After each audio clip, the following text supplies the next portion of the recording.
Hello everyone and welcome to today's video. I'm so excited because I'm going to be talking about all the books that I read in 2024, and I'll be sharing with you my favorite books, my least favorite books, and then everything in between. Hopefully it's not a long video, so we're just gonna go ahead and jump right into it. Okay, so the first book that I read in 2024 was the Chestnut Springs series, which I have right here. Oh god.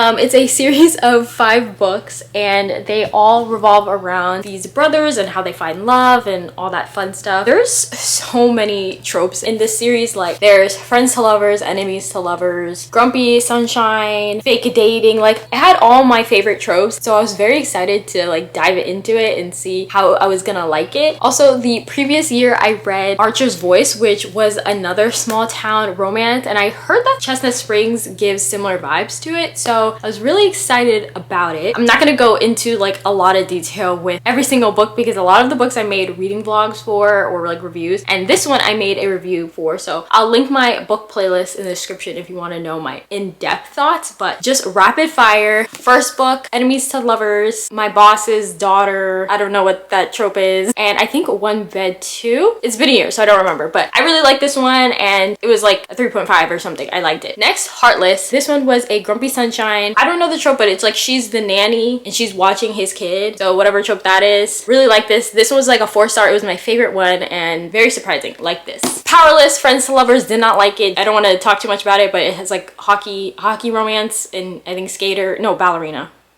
Duh. Did not like it, but also I'm not a friends to lovers person. Also way too big for no reason. Reckless, not a huge fan of it. It was reverse grumpy sunshine and a baby in it. It was not my fave. Hopeless, age gap, fake dating. Yeah, very big. Not also a huge fan of it, if I'm being honest. I'm gonna try to remember the order that I liked them in. So I think it was Heartless first, then Flawless, I think Reckless, then Hopeless, then Powerless, I think. But overall, I liked it. It's one of those series where I feel like I'm not looking for like amazing literature. I just want something fun to read. There were a lot of good moments in it. Love story. I love found family. Like found family in this was really fun. And cowboys. Like I never thought I would be a small town cowboy lover, but I guess I am, and it made me want to get cowgirl boots. So yeah, I made 2 reading vlogs of this and a whole review wrap up. So if you want to check it out, then go ahead and do that. But I would read another Elsie Silver book, but to be honest, I think it might be a little overhyped because I just thought it was like fine, you know what I mean? Like middle of the road, something like enjoyable with some that aren't enjoyable mixed in. So yeah. Then next I read Twisted, which I read on my Kindle,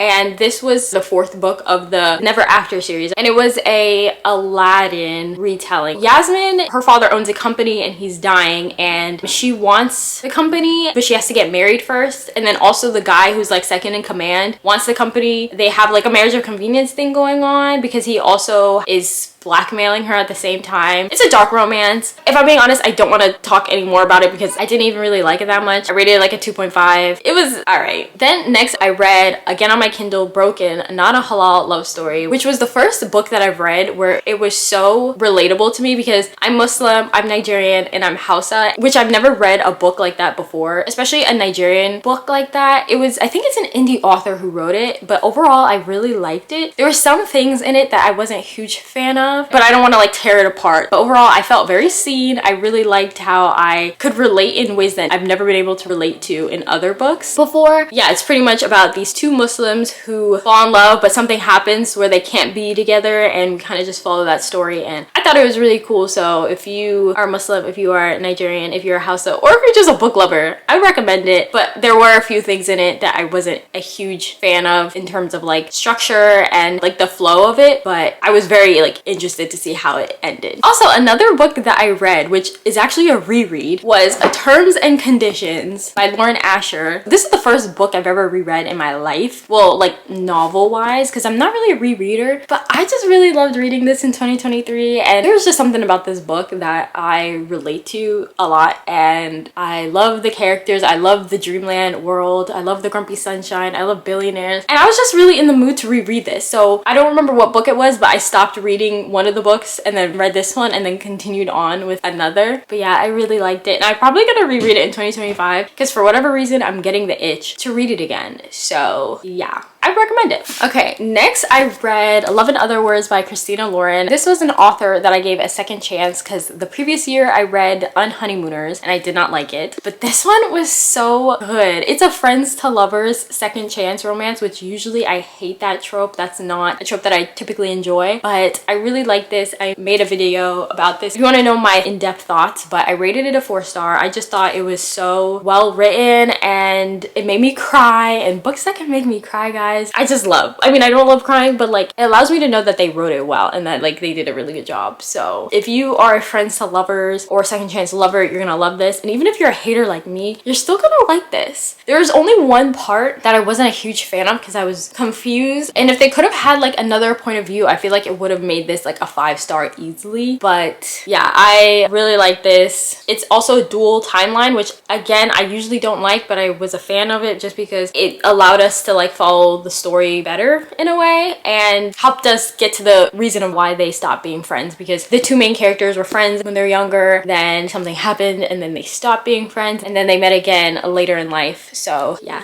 I really like this book. Okay, then I read a book called 1 Week in Paradise, which I think is another indie author book. It's about a girl who's very famous on social media. Something happens where she gets canceled and she ends up on this trip where she has to fake date her brother's best friend. I can't lie, guys, I did not like this book at all.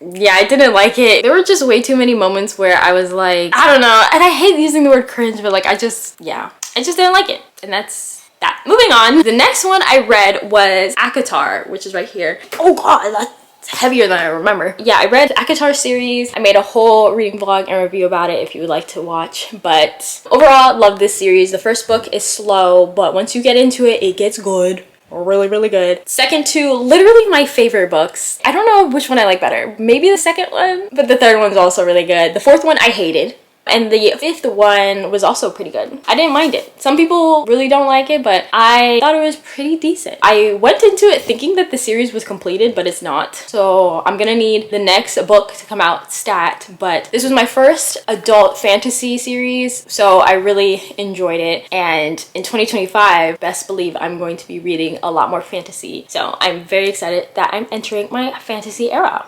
Period. Then I read one book, I'm not even gonna mention it because I DNF'd it, so moving on. I read another book called Sweet Temptation, which was on my Kindle, and I remember liking it, but to be honest, I can't remember very much beyond it being a mafia romance and dark romance question mark. There's an age gap in it. Hopefully I'm getting the right book right. Yeah, there's an age gap in it, and a guy, he's like a mafia boss or something. He's 32, he has 2 children, his wife just died, and he's engaged to at the time I think she was 17, and so she just turned 18, and because of mafia laws and whatever, he needs to marry her. I don't remember it being really that amazing, but not terrible. The morality questionable, but aren't all dark romances and mafias questionable? Yeah, I didn't think it was bad. I zoomed through it for the most part, and I don't remember it taking too long to read, which I think is a good sign, because a lot of times if I'm not liking a book, I'm gonna start reading it, let it sit, collect dust, and kind of forget about it until like months later I'm like, oh, I need to finish reading this book. So it wasn't too bad. But back to morals, I read Haunting Adeline on Kindle. Y'all, that was a trip. If I'm being honest though, I rated it a 4 stars. I did not think it was terrible. If anything, I was very intrigued because the way that Adeline was like romanticizing and living for the things that happened in this book, because if you don't know, I'm so sorry, I'm talking as if you know what Haunting Adeline is. It's a book about a guy who stalks this girl because he is like infatuated with her, insta love type thing. At first she's like calling the police, doesn't like it, wants him to go away, and then of course she like falls for him. And so yeah, it's a weird story. I've never read a dark romance like this before. A lot of questionable things happen, and I think I'm just too desensitized, and that's why I didn't think it was that big of a deal. But yeah, I wasn't all that disturbed. Though I will say, because Zaid, he's the stalker, he works with saving women and children from human trafficking. There's a point where I got really disturbed because Zaid was like undercover, and like when they were talking about children, I just got so disgusted and I just could not keep reading. I mean, I could keep reading, but I skimmed it because I was like, anything that has to do with children, guys, and it wasn't like explicit, but just talking about that there are people in the world like that was really like disturbing, and I did not like that. But overall, I knew what I was getting into when I read it, so I wasn't that like shocked for the most part. And and honestly I was just very intrigued with Adeline, and the decisions that she made were kind of like really like out there, like girl what. But then I read Bride and I made a reading vlog about that. Bride was me giving Ali Hazelwood a second chance because I read Love Hypothesis, wasn't a huge fan, and honestly with Bride also was like okay, it was like an average like 3 stars because it's a marriage of convenience between a vampire bride and a werewolf groom, and it was slow for me in the beginning and I just couldn't get too much into it. And a big thing about like romances that I love is like for me to like virtually fall in love with the main male character, and I just couldn't get that with him. I feel like he was kind of distant in the beginning, but it definitely got better. But yeah, at first was not the biggest fan if I'm being quite honest, but it was enjoyable. It was similar to how I feel about like some other books I mentioned today, where it's like not really good, not really bad, just like an easy read if you're bored and there's nothing else to read. And then afterwards I decided to continue with the Haunting Adeline series, and I read the second book, Hunting Adeline, and I heard people talk about how Hunting Adeline was a lot worse and all this stuff, and y'all weren't kidding. I did not really enjoy Hunting Adeline. Without going into too much detail because of spoilers, it follows the events of the first book obviously, and a lot of things happen with Adeline, and so it definitely makes me question a lot. First book she was romanticizing a lot of things and I was kind of like, oh, you know, ignorance is bliss and you know whatever, but like in the second book, knowing all the things that she experiences, I just cannot see how she was able to like still love Zayd and be with Zayd and all this stuff. It just really didn't make much sense to me, and there was like a lot of, again, I am sorry for using the word, but cringe parts, because like Zayd would like compare himself to a god and like Adeline would compare him to a god, and that just, it was overdone and it made me feel weird. I was just like, this is too much, y'all. Like we're being a little dramatic. But yeah, in terms of the spice, it went up exponentially and I did not like any of it, to be honest. And I rated it like a 2 stars, maybe 2.5 stars, I don't know. But I heard a lot of people say that like they should have categorized Haunting Adeline as horror, and at first I was like, no, I don't really see it. And maybe because I'm just desensitized, but in the second book I definitely think they have an argument there about categorizing it as a horror story, because it was like crazy. It was really crazy. So yeah. Okay, so in terms of my favorite books and least favorite books, my least favorite book would probably be the One Week in Paradise book. It just wasn't that great for me. Also, I wasn't a huge fan of Twisted either, and A Court of Frost and Starlight bored me out of my mind. I did not enjoy it very much. Oh, and also Powerless. How can I forget about Powerless? Because that one, I think what makes it even more annoying is that it's a big book, and it's a big book of things that I was like done with. I wanted to stop, but sometimes I'm so stubborn. I'm like, I spent money on this, I need to finish reading it. And then for